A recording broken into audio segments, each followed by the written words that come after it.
Episode 3, The Road to Serenaid, Final Part, Healing Energy. Serenaid, be careful driving today. It's not a good time for you. My mum called as I headed for the door. I shook my head, walked past her, hopped into my little Holden Barina, cranked up the stereo and took off down the road.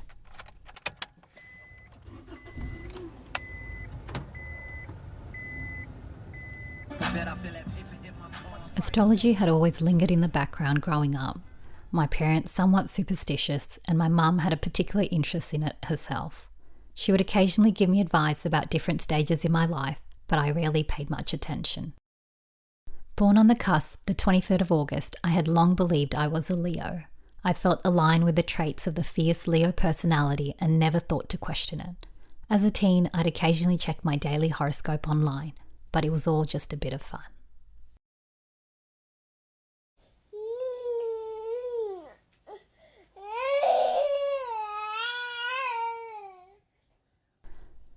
I sat up in bed, rubbed my eyes, then grabbed my phone to check the time. 11:11. Strange, I thought, as I walked down the dark hallway to my daughter's room. She's 2.5 and still wakes a few times at night, and either my husband or I will end up sleeping with her. Little did I know that 3 years later we'd be co-sleeping full-time, each of us with one daughter. The year is 2022, and it's been an interesting one, to say the least. After being at home for almost 1.5 years as a stay-at-home mum in the midst of a pandemic, I craved adult conversation and the feeling of starting something and actually finishing it. My heart longed for the joy of feeling productive the way I once did prior to becoming a mum. I found a part-time job and was thrilled to be back working again. Unaware that it takes over 2 years for a woman's hormones to return to normal postpartum, the job ended up being less about work and instead a period of self-reflection and understanding. I end up resigning early in the year. As I scrolled through my phone whilst writing this, I realised that I made the decision to resign on the 22nd of the 2nd, 2022. A few days later, the Brisbane floods hit. While I wasn't personally affected, it was my first experience of a natural disaster, a period that sparked self-reflection and some soul-searching. While the world was just starting to return to normal after COVID and people beginning to travel again, I felt in a strange place in my life. After resigning, I found myself doing a lot of self-reflection. Since becoming a mother, I realised that even after leaving home and getting married, I still carried an unspoken loyalty to the restrictions and values placed on me as a child, many of which I no longer aligned with as an adult. But after having my daughter, I became aware of a deep desire to do things differently, guided by my own lived experience. I began to see life with a newfound clarity, shaped by sleepless nights, lockdowns, and quiet hours spent breastfeeding, gazing into the eyes of this tiny soul. The soul-searching drew me deeper into the creative industry.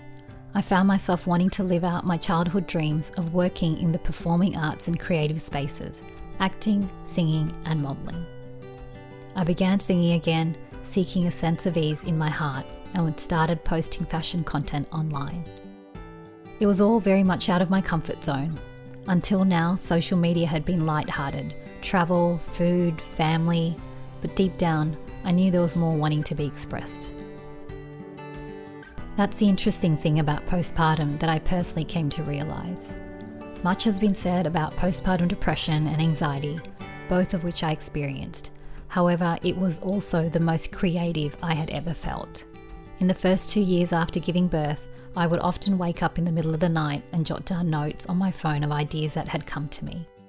The creative surge of postpartum is one of the less spoken about aspects, but in my research, I discovered it is very much a real phenomenon.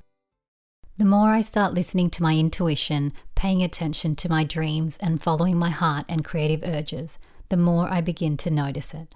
Repeated numbers, 1111, 444, 222. Driving down the road, I see them on number plates. Waking in the night, they'd appear on my lock screen. In a restaurant, on table numbers. The numbers were showing up daily and I began documenting them and taking photos. That's when I started learning about angel numbers. Throughout life, during times of hardship and confusion, I'd often think to myself, I wish God would just give me a sign, or I wish there was a way for the universe to tell me if I'm making the right decision. Angel numbers are sequences of repeated numbers said to be gentle nudges to stay aligned with your true path and to remain open to guidance and support from the spiritual realm. It's September 2022 and I'm driving to Byron Bay for an exciting modelling job. Reflecting on the year so far, so much has changed. I've walked my first runway show, appeared in commercials, and been part of fashion shoots. Milestones I dreamed of as a little girl, yet had never considered as a reality for myself. The drive is long, and once again I notice it, the number plates with repeating numbers. By now it's become a familiar pattern and it no longer phases me as it once did. I smile, quietly acknowledging the guidance I feel from the universe, a sense of alignment threading throughout the day. Arriving at the studio, I'm taken back to see its name, 1111 Studio. I can't help but snap a photo, marking the synchronicity. The job is for a beautiful natural polish brand, Sienna Byron Bay. As I settle in to have my nails done, the technician reaches for something in her bag and I see it. A tattoo on the back of her neck, 111. We strike up a conversation and as you can imagine, we had much to discuss. I capture a photo to remember this moment.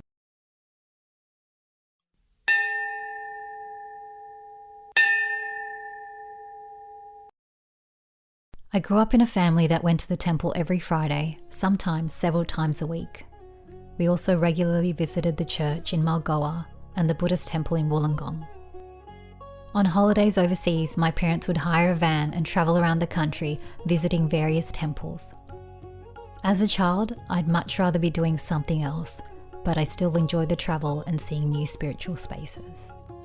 My family ate vegetarian every Friday and during religious periods. Weekends were spent at Tamil school and Saiva school learning about Hinduism. But if I'm honest, I was mostly there to hang out with friends, drink the watered down orange cordial and hopefully get there in time for my pick of the Arnott's assorted cream biscuits. Despite spending much of my childhood at the Hindu temple and other places of worship, if you had asked me a question about Hinduism, I wouldn't have a clue. What I did love, however, was the inner peace and joy these spaces offered. Whether it was catching up with cousins, laughing with friends, singing during the bhajan, or simply resting against a pillar, places of worship became a space of solace for me. It wasn't until my 30s, however, that I developed a genuine curiosity to understand Hinduism and spirituality on a deeper level.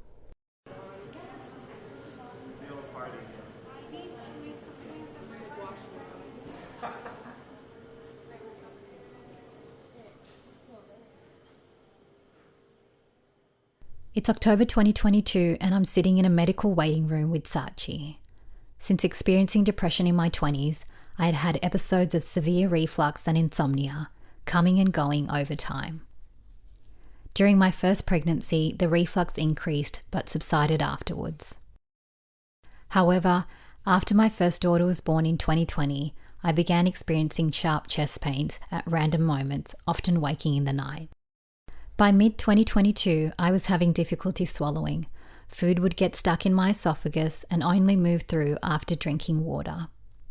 As the condition worsened, I was advised to book an endoscopy, followed by a barium swallow test.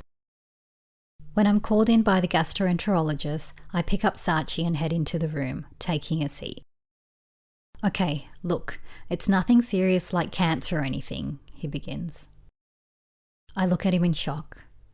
I hadn't even considered cancer as a possibility. Or maybe he was trying to make a joke. I'll never know.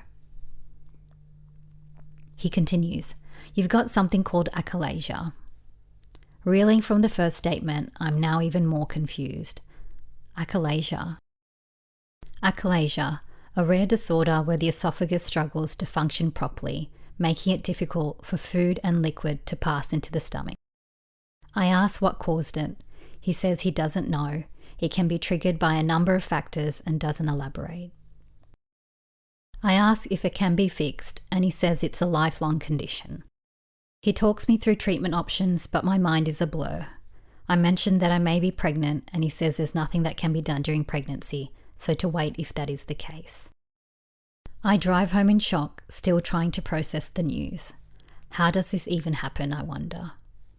Me, the never smoked, never did drugs, healthy eating, exercising, bone broth drinking, turmeric latte sipping person, get diagnosed with such a rare condition. A week later, I find out I am pregnant again, and suddenly, despite the diagnosis, my heart was overjoyed. Managing achalasia during pregnancy was much harder. Somehow, life had thrown me both the weight of illness and the gift of new life in the same breath.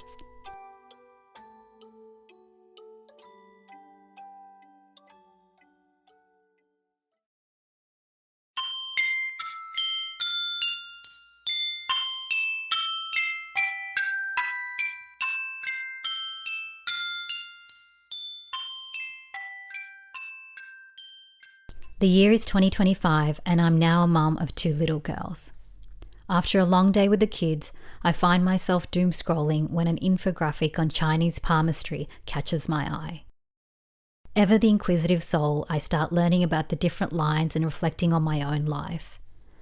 That little infographic sent me down a rabbit hole and months of exploring astrology, numerology, and life path numbers. Astrology, numerology, life path numbers, they all point me in the same direction. I'm meant to write and speak. To shift my focus towards creating on a larger platform for the collective. I feel confused, but also not. I've watched Sex and the City a million times, pining over Carrie's career and thinking, what a dream job. Yet I never considered it a reality for myself, despite the fact that writing had been the core of my work for so long. My research, however, is pushing me to write on my own life experiences, and this I am not so comfortable with. Growing up, my family faced many hardships, real ones that completely altered a traditional childhood upbringing. My twin brother was born with cerebral palsy and passed away at the age of 16, and we had other health issues within the family. My parents always did the best they could, raising 3 kids in a foreign country where English was their second language, working hard to provide us with a good life. Like all children, I experienced the challenges of growing up, but in a family marked with health issues and the passing of a child, I learned to keep my problems to myself, internalizing much of my own pain. As I grew, I focused on getting on with life. Not wanting to burden anyone, I channeled much of my energy inward, becoming fiercely independent. By May, I'm thinking about getting a proper astrological reading done, realizing that what I've pieced together on my own may not be entirely accurate. And then it happens. I see a story posted on Instagram from the same nail polish brand I'd worked with 3 years earlier about an astrologer. Something in me sparks when I see that post. The same brand I'd worked with during that Byron Bay job, the one with the angel numbers, was now pointing me towards an astrologer. I book a session. As the appointment approaches, I find myself reflecting on all the threads. The sleepless nights with my daughters, the creative surges postpartum, the angel numbers, and the soul searching.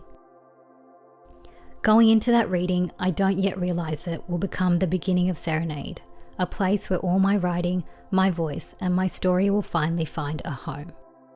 The astrological reading is an hour, and without going into much detail, it's accurate.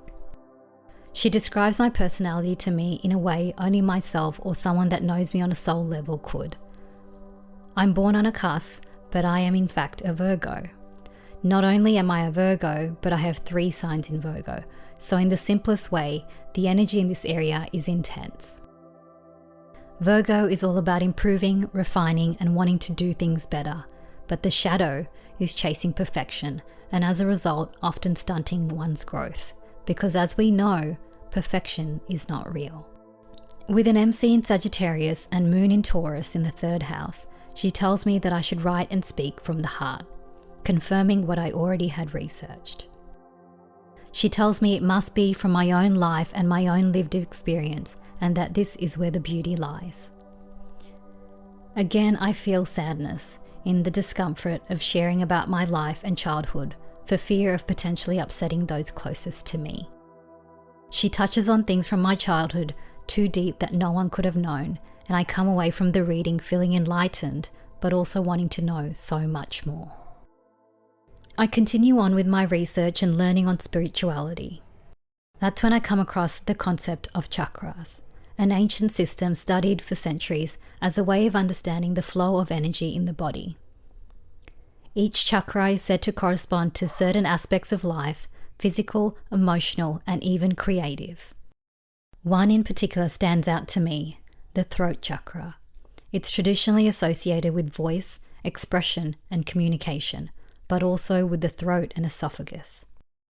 I'm not a health professional, and I don't see this as a cause and effect explanation. For me, it was more symbolic, a mirror reflecting something deeper.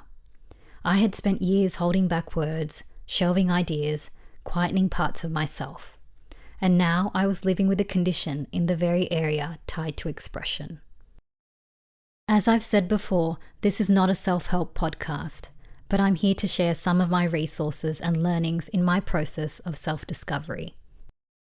In my last episode, I talk about how I learnt that suppressed creativity often leads to mental health issues, as it did for me. In this episode, the message I hope to convey is that I'm learning to hold space for both. I can say I love, respect, and appreciate those who cared for me, knowing they did the best they could with the knowledge they had, alongside their own internal struggles and childhood traumas.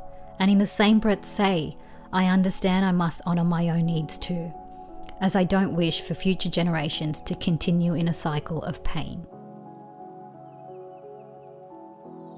In closing this episode, I invite anyone who resonates with it to reflect on your own life and consider where you may have not allowed yourself to fully experience the emotions from something that has happened, perhaps out of fear of facing a truth that has long been pushed down.